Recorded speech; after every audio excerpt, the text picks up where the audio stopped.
تبلیغی جماعت کا سالانہ جوڑ، بارش کے بعد انتظامات میں تبدیلی، شرکاء کو 8 مراکز میں تقسیم ہونے کی ہدایت۔ تفصیلات کے مطابق تبلیغی جماعت کا سالانہ جوڑ 31 مارچ کو ریون میں شروع ہوا، تاہم پہلے ہی روز ہونے والی شدید بارش کے باعث مرکزی پنڈال میں پانی جمع ہو گیا، جس سے اجتماع کے معمولات متاثر ہوئے اور شرکاء کو عارضی طور پر محفوظ مقامات کی طرف منتقل ہونا پڑا۔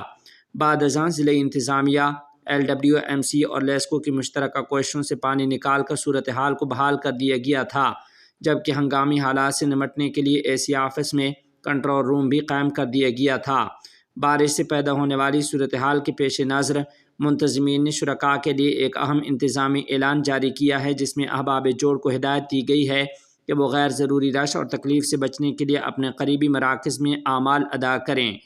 اعلان کے مطابق 8 مختلف مراکز مقرر کیے گئے ہیں، جن میں ریون مرکز، مرکزی پنڈال، قصور مرکز، ابراہیم مرکز لاہور، بلال پارک لاہور، LDA الفلاح مسجد لاہور، سگیاں پل اور گوجرانوالہ شامل ہیں۔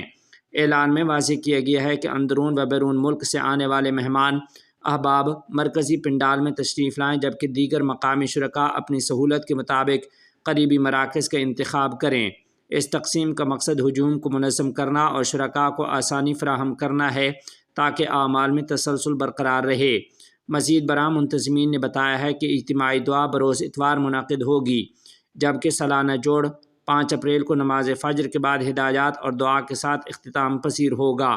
اس موقع پر نماز مغرب کے بعد مولانا احمد لاڈ دامت برکاتہم نے بیان کرتے ہوئے شرکاء کو نظم و ضبط اور جاری ہدایات پر عمل کرنے کی تاکید کی ہے۔